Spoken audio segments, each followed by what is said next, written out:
Buenas tardes, muchas gracias por acompañarnos en la presentación de La niña a las puertas del infierno. Quiero dar las gracias también a David Jiménez, a quien algunos o muchos conoceréis por haber sido el director del Diario El Mundo y unos cuantos años el corresponsal de ese mismo medio en Asia. Gracias por tu apoyo, gracias por estar aquí en primera línea y gracias también a Casa del Libro por acogernos. Quiero empezar, como no, dando las gracias a Óscar por su confianza al poner en nuestras manos, en manos de Kailas, La niña. Bueno, le llamo con familiaridad La niña porque ya casi la hemos interiorizado. Es su primera novela, pero espero que la primera de muchas, y también espero que podamos recorrer ese camino juntos. Las historias que componen La niña a las puertas del infierno, como él mismo ha reconocido en alguna entrevista, estaban guardadas en un cajón. Son historias que no ha podido sacar a la luz en sus viajes, en sus reportajes, en sus crónicas, pero son historias que desde luego aportan, merecen la pena, y son historias como las que desde la fundación de Kailas en 2004, en libros como La niña, en los libros de David que también hemos publicado, o en un libro que publicaremos, el debut literario de Pablo Díez, después del verano, el corresponsal de ABC en Asia.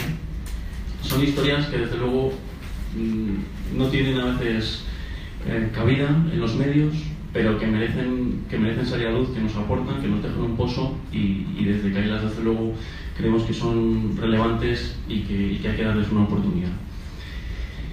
Centrándome ya en La niña a las puertas del infierno, la verdad es que publicarlo ha sido un placer y una pequeña tortura. Un placer porque las distintas historias están muy bien llevadas. Óscar consigue, quienes hayáis tenido la oportunidad de leer el libro, tal vez estéis de acuerdo, Óscar consigue trenzar muy bien las historias, cortarlas en el punto álgido y trasladarnos a otra escena, a otra historia que nos mantiene y tiene al lector siempre en vilo, ¿no? Y es precisamente esa virtud la que supone una pequeña tortura, porque las historias los protagonistas de las historias pues son personas víctimas de una guerra sobrevenida, una guerra terrible como la guerra de Siria, que ya cumple 6 años, y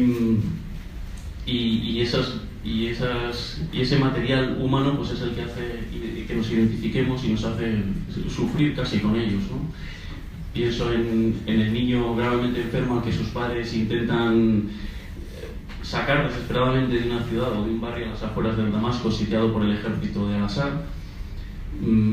Pienso en el médico que se debate, que bueno, tiene un conflicto, ¿no? Está bien considerado por el régimen, el niño no. Pienso en esa refugiada que vive en un campo de desplazados con su familia y a la cual una casamentera intenta engañar. No falta el musulmán español radicalizado y que viaja a Siria a luchar en unas filas del Estado Islámico, ni el periodista occidental atemorizado, o casi me atrevería a decir aterrorizado ante la posibilidad de que su jefe lo envíe a informar desde primera línea del frente. También hay una reflexión muy interesante, y supongo que nos acompañáis muchos periodistas, que es una reflexión que subyace, que es sobre el periodismo, sobre la información desde la guerra, sobre los corresponsales y sobre una de las víctimas habituales de la guerra, que suele ser la verdad, ¿no? No me quiero extender más, que seguro que Óscar y David tienen muchas cosas muy interesantes que contarnos. Simplemente te felicito por la novela una vez más, te agradezco que nos hayas permitido a Kailas formar parte de ella, y te doy la palabra a David Jiménez. Hola.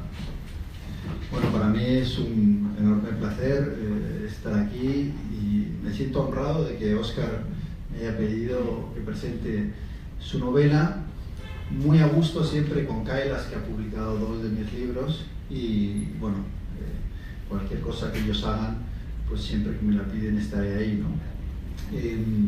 La verdad es que yo, antes de coger un libro, normalmente me pregunto si ese libro es necesario o si podríamos prescindir de él, ¿no? Yo creo que en el caso de Óscar la respuesta es que es muy necesario, ¿no? Es muy necesario porque llegado a este punto de lo que está ocurriendo en Siria, uno tiene esa sensación triste de que todos nos hemos cansado de la guerra. Estamos fatigados de ver ataques contra la población, desgracias, refugiados, y que poco a poco el interés se ha ido perdiendo, ¿no? Y yo creo que si el libro de Óscar es necesario, es porque es un golpe, ¿no?, a nuestra conciencia, es un recordatorio de lo que es la guerra de Siria y lo que son todas las guerras, al fin y al cabo, ¿no? La verdad es que, además, en el caso de Óscar, no se anda con titubeos, es decir, desde la primera página él nos lleva a esa guerra, ¿no? Y nos lleva de una manera brutal, directa, ¿no?, con una forma de escribir en el presente que enseguida nos traslada a lo que es un conflicto, ¿no? Yo creo que para los que ven un conflicto desde la distancia siempre es muy difícil ponerse en la piel de los que están sufriendo esa guerra. Yo creo que los que hemos estado en conflictos y hemos escrito o hemos reporteado desde allí, siempre una de nuestras grandes frustraciones es si sabremos llevar el dolor de las víctimas, la oscuridad que implica toda la guerra, la brutalidad, ¿no? y esa desviación de la condición humana hacia lo peor de nosotros, ¿no? Y por eso insisto en que es un libro muy necesario. Un libro muy necesario que además se cuenta esa guerra de la única manera que yo creo en la que se puede llegar a la gente que está a cientos o miles de kilómetros de lo que está pasando, ¿no? Y es a través de esos personajes, ¿no? Esos personajes que, por mucho que sea una novela, y supuestamente digamos que es una obra de ficción, en realidad es muy real, ¿no? Todos los personajes que aparecen en la novela son personajes reales que probablemente hay no uno como ellos, sino varios en Siria y en otras guerras. Y dentro de todos esos personajes, yo creo que todos tratados con mucha honestidad. A mí me llamaba la atención, por ejemplo, los personajes periodísticos, ¿no? Aquello que se llamaba la tribu, de esos periodistas que van de guerra en guerra, o en el caso del protagonista Víctor, que no quiere ir a la guerra, ¿no? Y a mí eso me ha llevado a pensar mucho en una pregunta que nos hacen siempre a los corresponsales que hemos estado en conflictos, y es esa pregunta un poquito estúpida en cierto modo, ¿no? De si has sentido miedo. Yo creo que para no sentir miedo en una guerra, cuando te están disparando o están cayendo bombas, hay que estar un poco loco. Y yo creo que uno de los méritos del libro es la forma en la que Óscar desmitifica el oficio, ¿no? y el papel de los corresponsales, ¿no?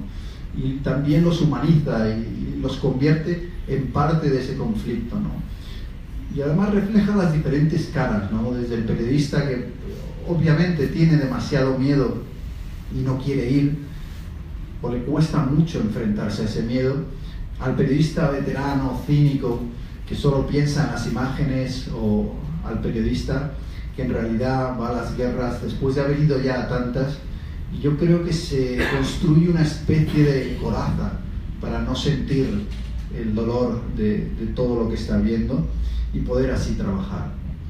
Y en definitiva, yo creo que el libro nos traslada a una guerra que, como decía al principio, hemos olvidado. Y yo creo que si no la hemos olvidado o si la ponemos de lado, también en parte es un poco una coraza que nos creamos los que estamos detrás en la audiencia, ¿no? Porque también yo lo entiendo, o sea, no puedes estar implicado 100% en un conflicto de esa brutalidad sin que te afecte. Y muchas veces, inconscientemente, yo creo que guardamos una distancia, ¿no? Y van pasando los días, van pasando los telediarios, van pasando las crónicas, y ya todo nos empieza a sonar, ¿no? Y todo, hay que decirlo con brutal franqueza, nos empieza a dar un poquito igual, ¿no? Yo me fijo un poco en lo mucho que cuesta estos días atraer la atención a Siria y cómo cualquier anécdota que salga un poco de lo normal, ¿no? Como el otro día un reportero de guerra que arrodillado lloraba después de haber intentado rescatar a unos niños en un bombardeo, y cómo eso al final se convierte realmente en la historia, ¿no? Y cómo desviamos la atención y cualquier anécdota nos desvía del verdadero drama, ¿no? De las verdaderas víctimas de todo esto, que es gente que curiosamente fue la que menos hizo por empezar la guerra. Esa es siempre la que más la sufre, ¿no? Entonces, a mí no me voy a enrollar porque yo creo que lo importante aquí es que hable Óscar de su libro y que después vosotros le podáis preguntar. Yo acabaría con la pregunta con la que empecé, ¿no? ¿Es necesario un libro como este? Y yo creo que la respuesta es un rotundo sí. Es necesario no solo hoy y que se siga leyendo hoy, sino es necesario que se siga leyendo mañana, dentro de 3 meses, 3 años y 30 años, ¿no? Para recordarnos cómo nosotros como humanos tenemos esa capacidad para desviarnos hacia lo oscuro, esa capacidad para cruzar la línea que a veces nos convierte en algo en lo que muchas veces ni siquiera nos imaginamos que nos podamos convertir, pero que cuando estás en las circunstancias que están viviendo los sirios, a veces al final acabas cayendo tú también en la oscuridad, ¿no? En las guerras yo creo que no hay buenos y malos, y eso es una de las lecciones que también sacamos del libro.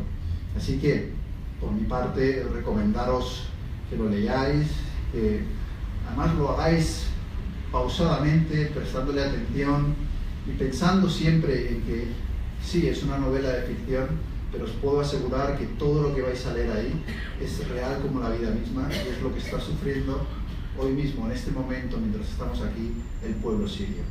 Muchas gracias.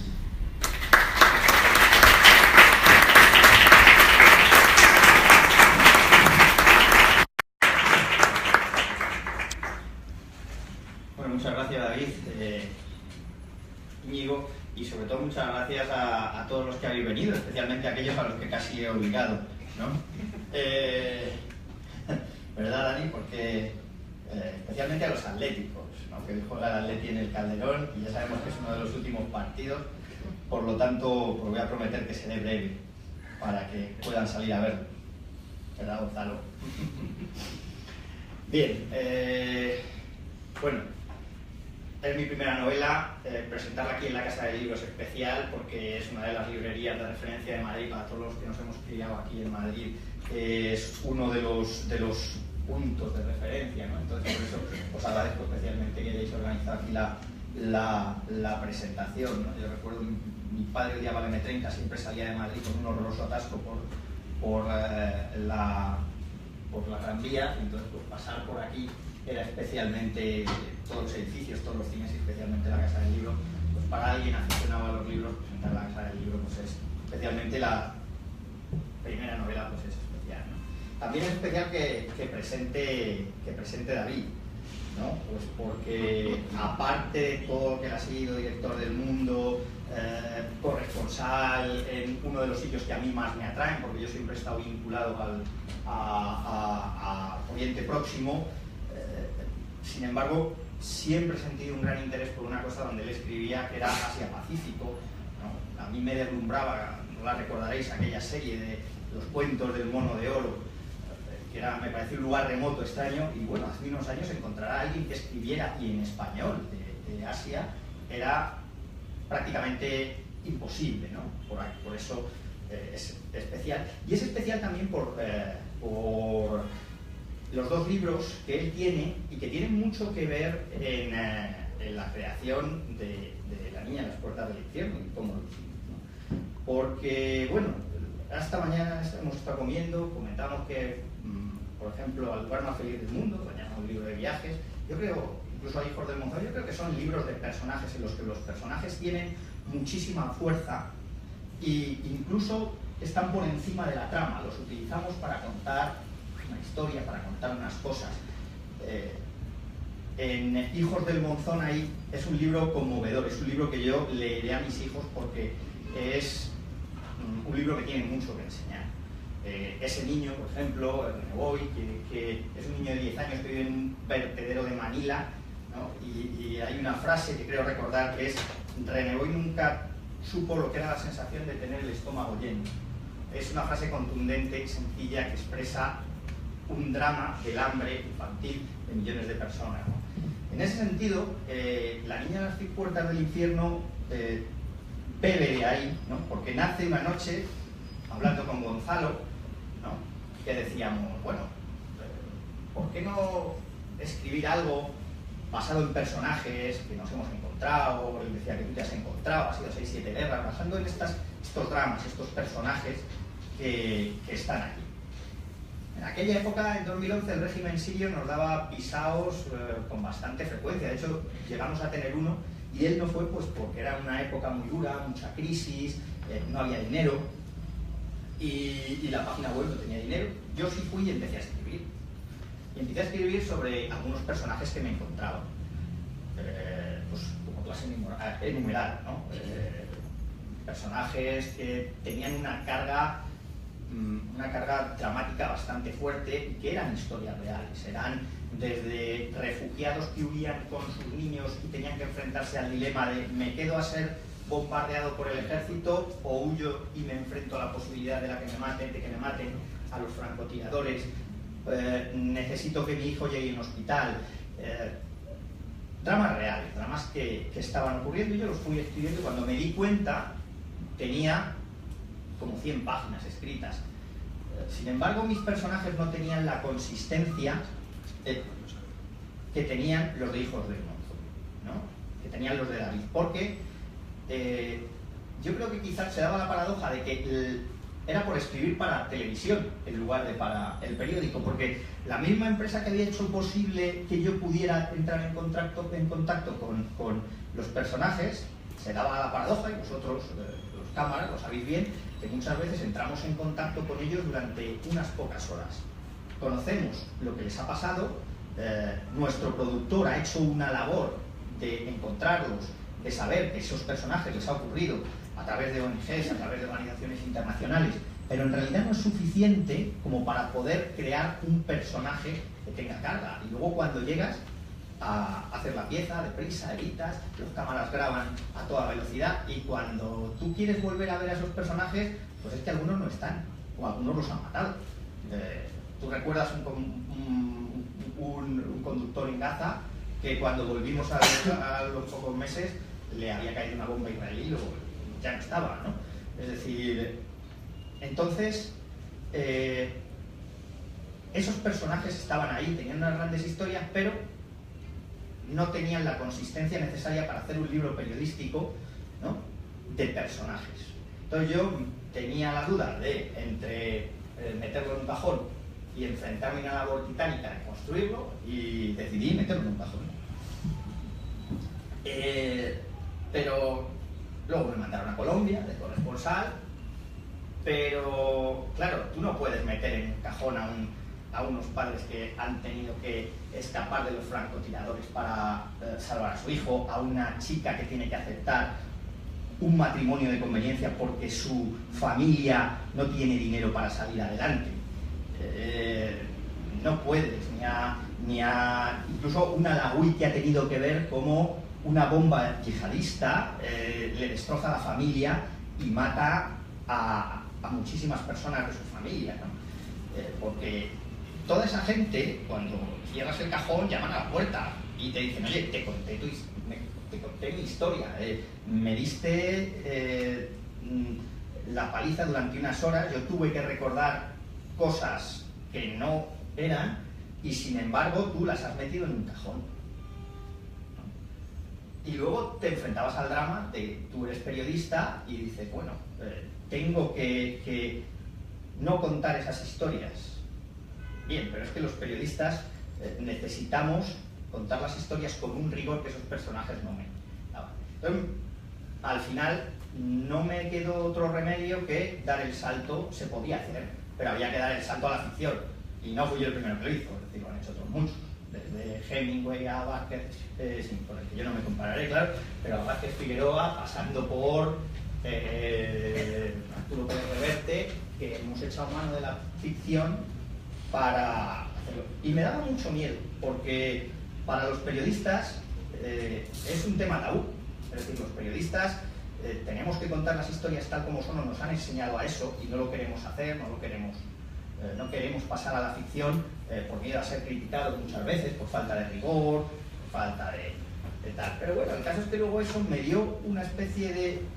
Una vez que das el paso es como si te tomaras la pócima del Dr. Jekyll y Mr. Hyde, y entonces pues eso te permite acceder a una especie de crisol donde tú puedes coger tres personajes, caracteres de tres personajes y mezclarlos, ¿no? Para poder contar una problemática de que de otra manera quedaría totalmente olvidada. Y tú tienes que contar esa problemática. Nosotros no somos olvidadores de historias, ¿no? Al contrario, es decir, tenemos que contarla, ¿no?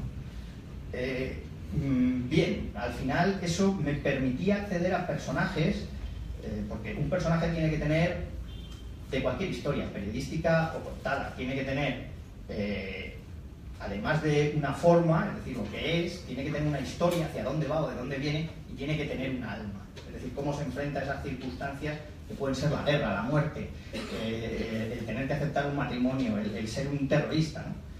Y bueno, pues gracias a eso, al final, pude hacer La niña a las puertas del infierno, que después de pasar por unos correctores magníficos y un equipo asistente en el que Gonzalo, Olga, Capi, mi hermana, y de un equipo asesor, ¿verdad, Merced? Echaba ahí una mano muy grande, pues entonces le dimos ese cuerpo y se lo mandamos bueno, la verdad es que se lo mandamos a mucha gente porque escribir es difícil, pero publicar mucho más, ¿no? De hecho, yo confesaré que cogí el listado de expositores de la, ¿lo puedo contar?, de la Feria del Libro, y se lo mandé a todos, incluso a varias editoriales de autoayuda, por error, y a una romántica, ¿no?, que me contestaron diciendo que, bueno, pues que no era la temática más apreciada, ¿no? Porque claro, me dijeron, no, mira, la historia de esta refugiada es muy bonita, la editorial romántica, pero claro, le tendrías que dar una vuelta porque aquí hay más cosas, ¿no? A través de algunos amigos, pues como Mara Torres, como grande Carlos Hernández, pues también lo presentamos ahí a otras, a ver si había suerte, y con enchufe nos lo editaban, pero realmente tuve la suerte de que aunque pasó algunos cortes de lectura en estas editoriales que llaman grandes, pues tuve la suerte de dar con una gran editorial, que es Kailas, que se atrevió a publicar el libro, que realmente daba una fecha de publicación y no cambiaba una coma, no cambiaba absolutamente nada. Por eso digo que puede haber sin duda editoriales grandes, pero luego hay grandes editoriales gracias a las cuales los autores nuevos o noveles podemos publicar, y además podemos publicar fuera de unas líneas editoriales que marca el mercado, ¿no?, y que son las que nosotros queremos, ¿no? Por eso le doy las gracias a Ángel, que es el que puso el dinero, pero de verdad, de corazón, que lo recupere. No sé si será así, pero bueno, lo intentaremos.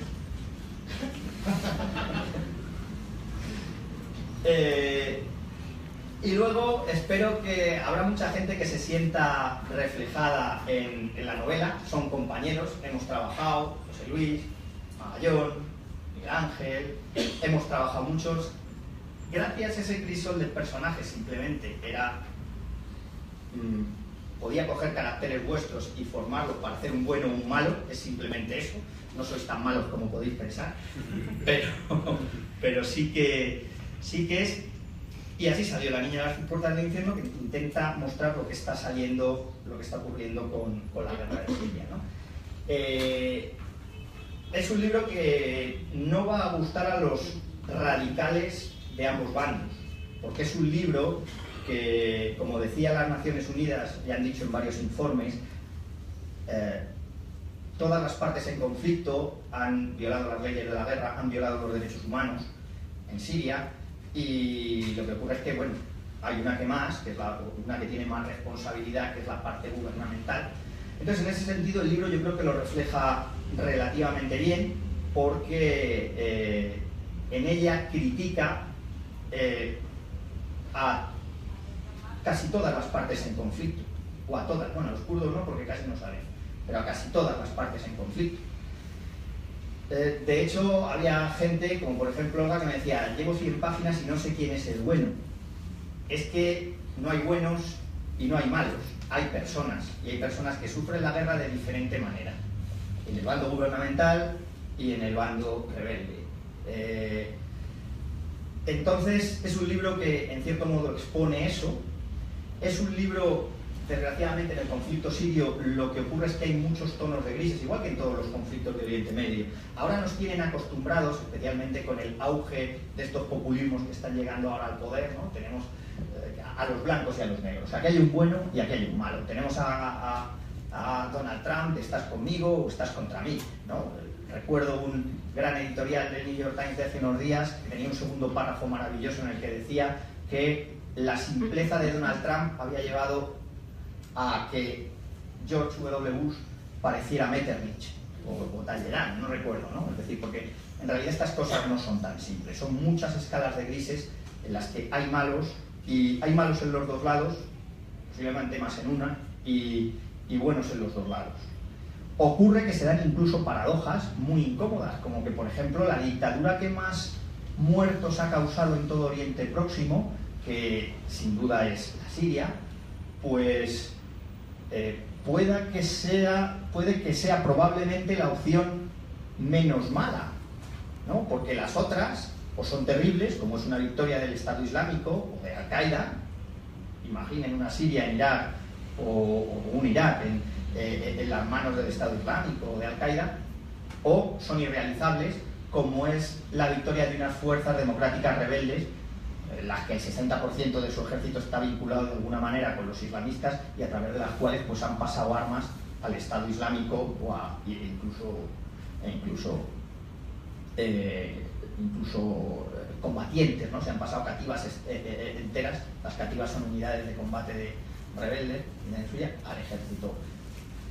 Por eso digo que La Vendimia a las puertas del infierno no va a ser una novela cómoda para aquellos que estén demasiado identificados con el régimen o incluso con los rebeldes, ni que decir tiene con algún tipo de movimiento islámico, porque es muy crítica con ella.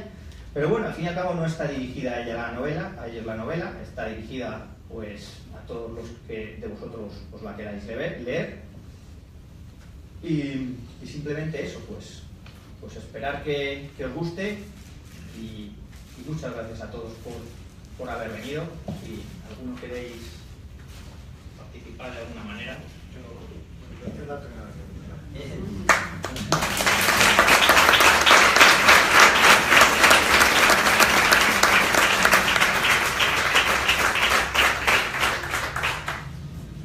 Lo primero que voy a decir es lo contrario de lo que dijo Umbral en aquel programa famoso. Yo aquí he venido a hablar de tu libro, no del mío, pero bueno, te agradezco mucho los elogios a mis libros, ¿no? Yo creo que los periodistas que van a la guerra, donde al contrario de lo que piensan algunos, no te suele esperar ni la fama, ni el dinero, ni siquiera ya el reconocimiento a menudo. Yo siempre he creído que un periodista que va a la guerra al final lo que tiene es un gran compromiso con las víctimas, ¿no? Y lo que intenta es dar voz a esas víctimas en ese conflicto. Y yo quería preguntarte un poco por ese lado, ¿no? A la hora de escribir el libro, ¿hasta qué punto estabas siendo consciente o estabas pensando en voy a intentar hacer una obra que realmente aporte, aunque sea un grano pequeñito, a que se comprenda esta guerra, que al final comprender lo que está pasando allí es la única manera que tenemos de que alguien, donde están los despachos y donde está el poder de decisión, pueda hacer algo para detenerla? Bueno, yo creo que el compromiso con las víctimas, pues siempre lo tenemos que llevar todos, ¿no? Porque una de nuestras labores es monitorizar al poder. Creo que la línea entre el periodista y el activista siempre tienen que estar bien diferenciadas, porque cuando los periodistas nos convertimos en activistas, tomamos parte por un lado, y entonces nuestro mensaje se queda, o sea, puede ser criticado, puede perder credibilidad. Entonces, el otro día, por ejemplo, en Twitter me preguntaba una persona, ¿tú podrías ser neutral o imparcial a las puertas del campo de concentración de Treblinka? Y claro, naturalmente, es que es cuando más neutral tienes que ser, porque en ese caso la neutralidad enseña lo terrible de los datos. Enseña, pues, esos 6 millones de personas, 6 millones de judíos, pues, baseados por el régimen nazi, justo cuando hay que ser neutral. En los casos de mayor injusticia, porque los datos, la objetividad, es una denuncia que habla por sí sola de la injusticia. Y cuando nosotros tomamos parte por uno de los bandos, entonces nuestro relato pierde sentido. Otra cosa es tomar partido por las víctimas. Cuando tomamos partido por las víctimas, entonces estamos haciendo lo que yo creo que es nuestra labor, tanto como escritor, como, porque al fin y al cabo, bueno, sí, como periodista, tanto los escritores como los periodistas tenemos, en cierto modo, yo creo que una labor social, y ni que decir los medios de comunicación, ¿no? Entonces, en ese sentido, sí, yo estoy totalmente de acuerdo. Lo que ocurre es que, bueno, como tú decías antes, muchas veces vamos allí, nos ponemos el traje impermeable, ¿no? Y al final no llegan todas las cosas que deberían. La verdad. Sí, porque además yo creo que lo que has dicho es muy importante, ¿no? En el sentido de que al final yo siempre he sido partidario de dejar que sea el lector, el oyente, el espectador, el que después de que tú le hayas descrito la situación de forma neutral, como dices tú, decida. Y si tú lo estás contando bien y lo estás contando la verdad, al final, si lo que quieres es que sienta compasión, lo van a sentir, no hace falta que tú le digas lo que tiene que sentir. Y luego, totalmente de acuerdo en lo del compromiso con las víctimas. Sí, es verdad que yo creo que tenemos una labor ahí en un momento en el que ellas están desamparadas, que no tienen un altavoz para contar cuál es su situación, el que lleguen periodistas y les den esa oportunidad. Yo creo que es importante, ¿no? No sé si alguien, el público, seguro que tenéis alguna pregunta por ahí.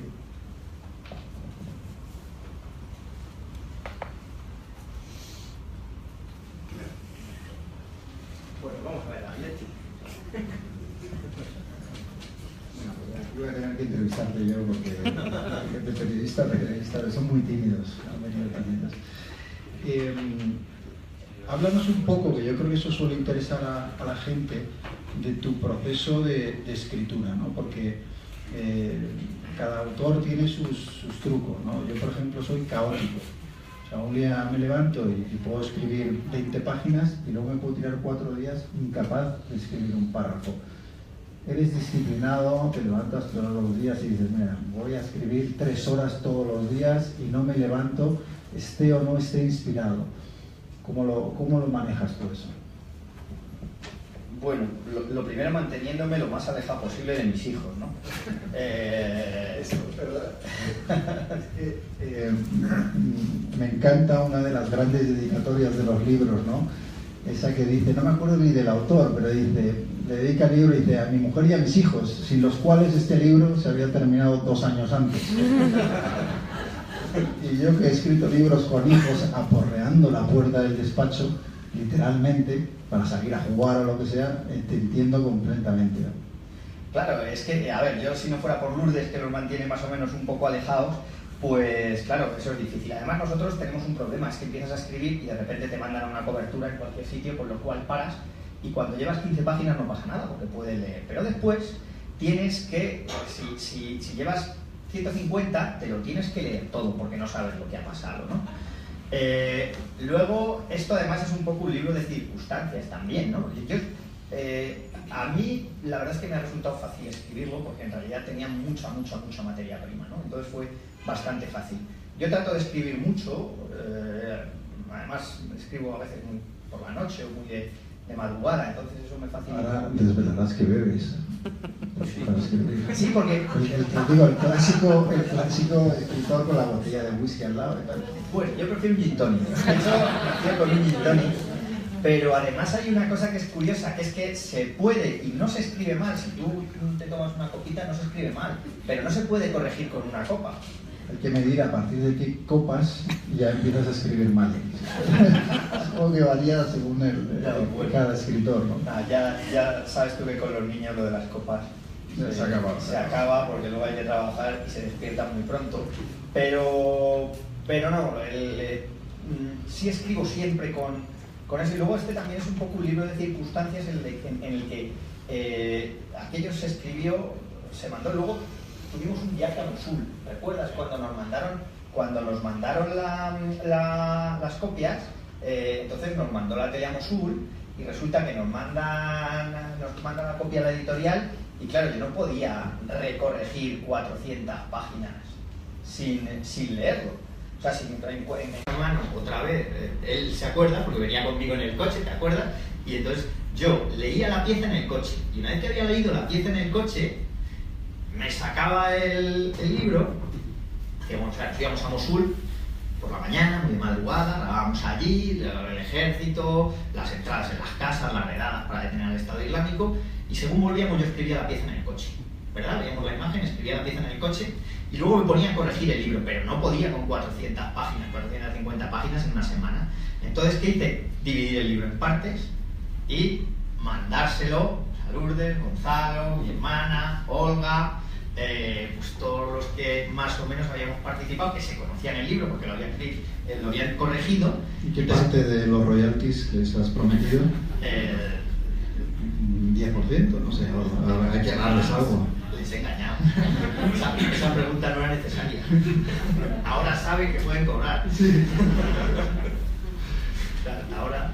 Y cuéntame un poco, esto me interesa mucho lo que dices, porque además coincido 100% lo de que en las guerras no hay buenos y malos, ¿no? Yo siempre digo que somos bruma, ¿no? Incluso voy un poco más lejos.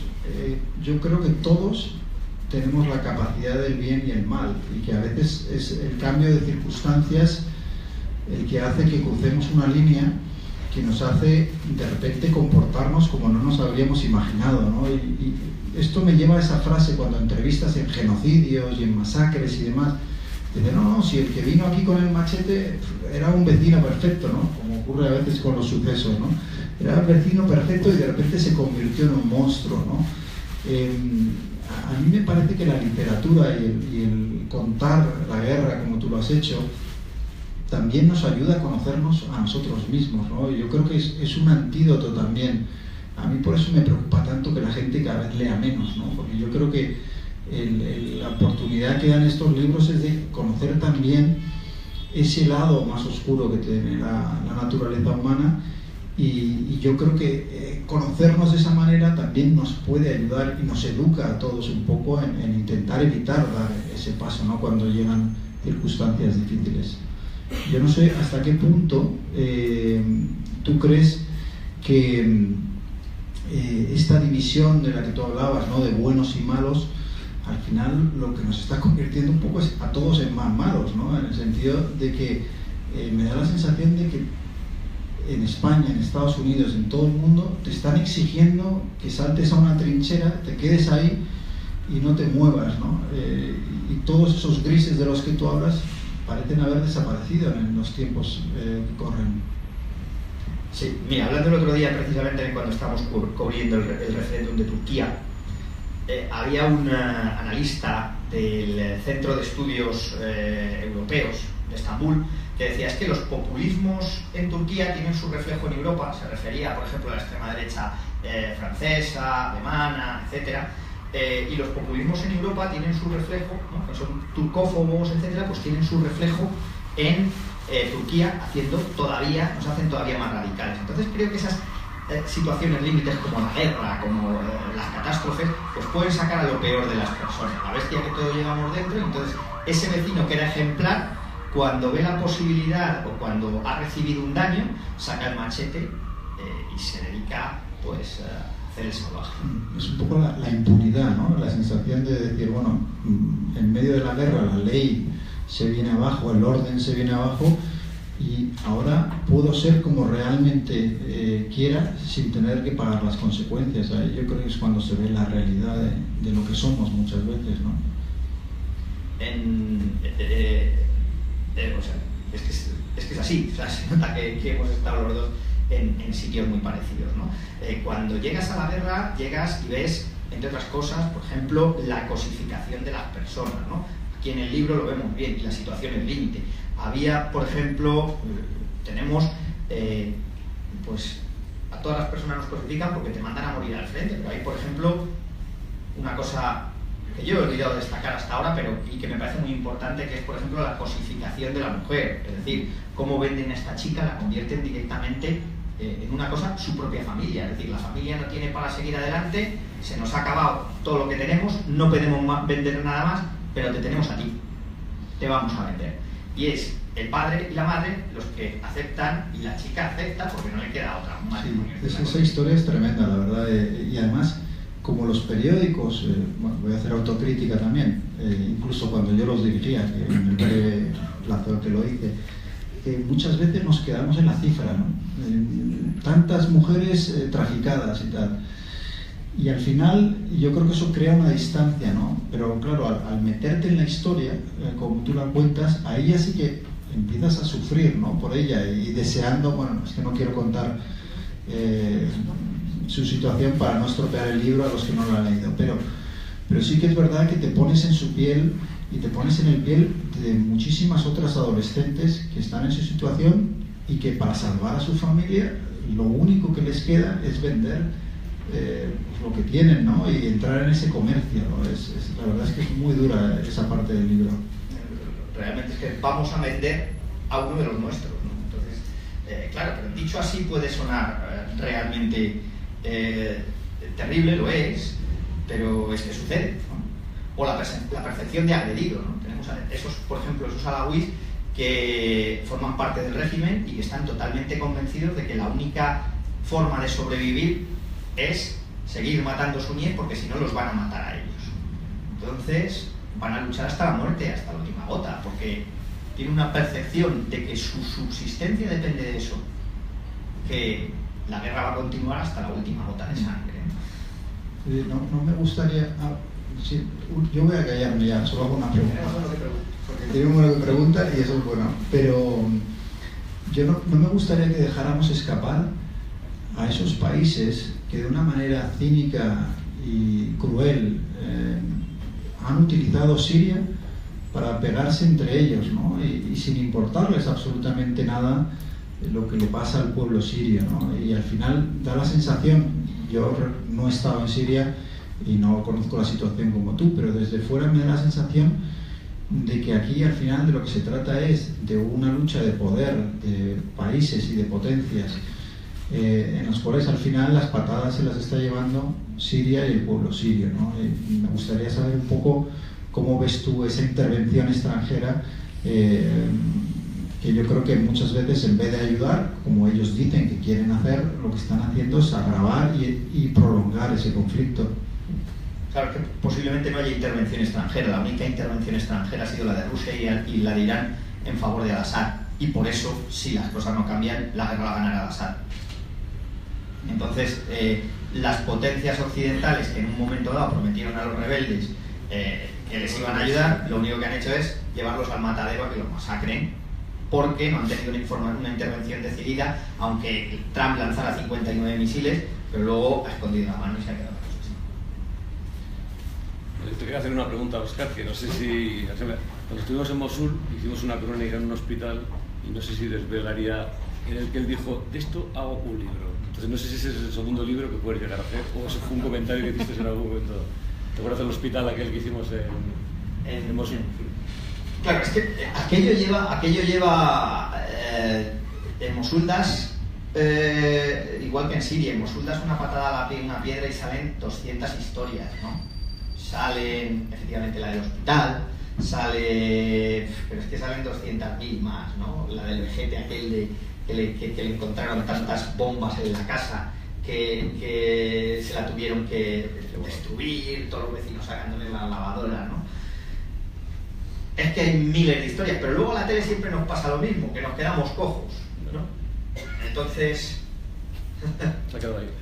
Si te sirve de consuelo, los periódicos también nos quedamos cojos. Bueno, pero tenéis mucha más forma de explicar las cosas. Hay más espacio para profundizar, eso es verdad, ¿eh? Yo lo comentaba en la comida, que cuando he estado en esas situaciones con compañeros como vosotros, sufres mucho, ¿no? Cuando esa llamada al que le dé al jefe y tal, y te tienes un minuto para contar todo lo que has hecho durante el día, y como dices tú, 200 historias que te has encontrado, ¿no? Y solo poner en contexto el conflicto para los que están menos enterados se te ha llevado la mitad del tiempo, ¿no? A mí me parece un arte imposible lo que hacéis, ¿no? De condensar las imágenes, la información, de ponerlo todo eso muchas veces en un espacio tan pequeño para dar paso, por supuesto, a los 30 minutos de fútbol.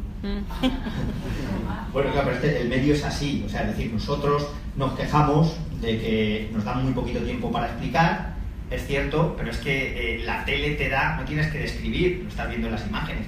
Nos quejamos, sí, porque nos gustaría escribir más, pero es que el medio es así, quiero decir, que no es tampoco, digamos, una crítica de es que se nos quedan, no, es que la forma de trabajar es así, el medio es así, ¿no? Es un medio fugaz y es lo que toca, ¿no? Pero bueno, gracias a eso también tenemos un impacto grande o muy grande en las audiencias y logramos movilizar muchas veces pues decisiones o estados de opinión pública que a veces, no siempre, pero en algunos casos pues coinciden en cambiar cosas políticas o decisiones políticas, ¿no?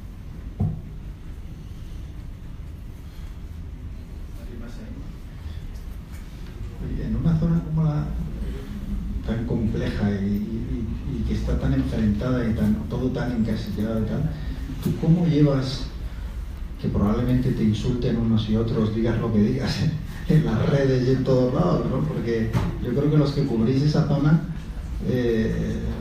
estáis constantemente etiquetados o están criticando, hagáis lo que hagáis. Es muy difícil que nadie piense que sois mínimamente objetivos. Bueno, pero eso nos pasa a todos, ¿no? Todos los periodistas, todos los personajes un poquito públicos, ocurre aquí, ocurre en España. En España más que allí seguramente. Ocurre en España. Twitter ahora mismo llegan los famosos trolls y te sueltan los perros y acaban acusándote de cosas de que ni siquiera las has hecho tú, ¿no? Porque aquello es una cadena, ¿no? Pero también, claro, es increíble, ¿no? O sea, sí, pero yo recuerdo, estando de director, que con una diferencia abismal sobre el resto, la información que llegaba de Oriente Medio era la que más, de una forma más visceral, provocaba reacciones, ¿no? Y era insultos a los corresponsales que cubrían la zona, porque si eras de uno, si eras de otros y tal. Y yo decía, pero, o sea, bastante tienen con estar allí, con los peligros, con las tensiones que tienen allí, para que encima tengan que aguantar luego todo esto, ¿no? Pero bueno, supongo que, como bien dices, va en el oficio, ¿no? Va en el oficio. Lo que ocurre es que, bueno, hay una cosa en el idioma, por ejemplo, en el conflicto de Oriente Próximo, los judíos, hay muchos argentinos, muchos hispanohablantes, y entonces pues ellos dominan mucho el idioma y entonces montan unas cadenas de presión que son muy grandes. Pero bueno, quiero decir, para eso están los medios, para mantenerlo, y ahora los palestinos, a través también de redes sociales, pues también están haciendo lo mismo. Pero claro, es que en Twitter el activismo tiene cabida, no lo tienen los medios, pero en Twitter sí. Entonces, claro, los diferentes grupos activistas pues tratan de presionarnos para que tal, pero bueno, eso lo tenemos que más o menos asumir, ¿no? El problema es cuando hay insultos, bueno, pues si te insultan pues lo bloqueas y si no pues nos lo aguantamos, ¿no? ¿Te has quedado con ganas de más o te ha pasado como me pasa a mí cuando acabo un libro, ¿no? Yo se lo he dicho a mi mujer alguna vez y se ha enfadado. Le digo, me quedo como tú después de un parto. O sea, que decir, como que no se me puede preguntar por escribir otro libro, porque he sufrido durante todo el proceso y necesito un año o dos antes ni siquiera plantearme escribir otro. No sé si tú estás todavía, ahora que estás de estreno, pensando, oye, no me apetece meterme en otro lío de estos, o al revés, esto ha despertado tu hambre de escritor y tienes planes para nuevos libros. Pues la verdad es que sí, no, a mí me gusta. Yo, viendo que hay gente que todavía me soporta, ¿no? Porque sí que hay gentecilla ahí puesta que le veo con el libro en la mano, pues entonces esto me anima a seguir castigándoles, ¿no? A mí me gusta. Yo, la verdad es que me ha costado muy poquito.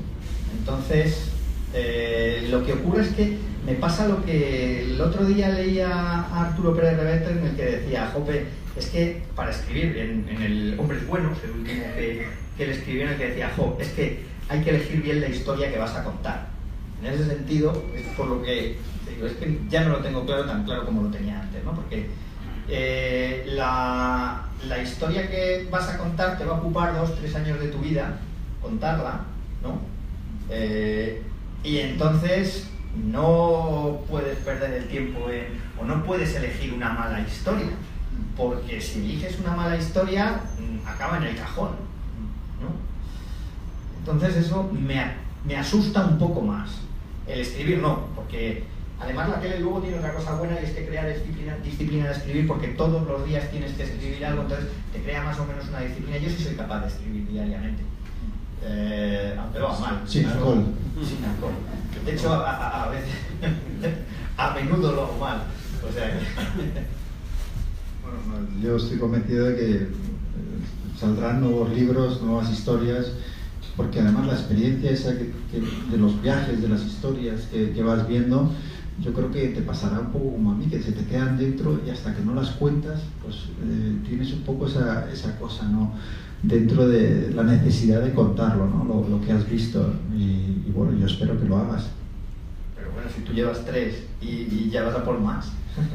Bueno, yo sí, he escrito 3. A mí me pasó como a ti, con lo de las editoriales. Mi primer libro, antes de que lo publicara Kailas, que va acogiendo a todos los escritores abandonados del mundo, yo recuerdo las 5 editoriales y guardo las cartas de rechazo, ¿no?, como si fueran las de las novias que han cortado con uno, ¿no? Pues es lo mismo, yo las guardo ahí y de vez en cuando me gusta incluso sacarlas y leerlas, ¿no?, porque yo creo que dice muy poco del mundo editorial y dice mucho en favor de Kailas y de una editorial que para mí es muy especial, porque yo creo que ellos no se miden puramente por lo comercial, por el impacto mediático. Ahora que vemos pues que, bueno, eso es lo que cuenta, ¿no? Yo creo que realmente ellos creen en los libros que importan, en los que pueden tener algún impacto, y primero deciden publicarlos y luego ya piensan si se venderá y hacen todo el esfuerzo porque llegue al mayor número de lectores. Pero yo creo que quedan muy pocas editoriales como Kailas, y por eso os animo a comprar, por supuesto, el libro de Óscar, mucho más los míos, y luego todos los que tienen en la colección, porque tienen libros maravillosos y algunos han pasado injustamente desapercibidos. Es realmente importante, además, en un panorama. Lo triste de todo de ese panorama es que no es que no se editen libros, es que no se leen, ¿no? Y que si no se lee, el mercado va todavía peor, ¿no? Entonces, precisamente por eso son necesarios este tipo de editoriales, ¿no?, yo creo, pues porque quiere decir que hay un mundo más allá también de lo puramente comercial, ¿no? Y quiere decir que, pues, no me gusta esta frase, ¿no?, pero que hay brotecitos verdes, ¿no? Como decía que... Si están dos, publicaremos la siguiente novela también. Es que todo ha sido por eso. El miedo a que no nos publiquéis, vamos a hacerles la pelota un poco. Esto ha quedado grabado, ¿no? Es un compromiso, sí. Pero ya tiene antes para tus colaboradores también. Sí. Pues bueno, te toca despedirte.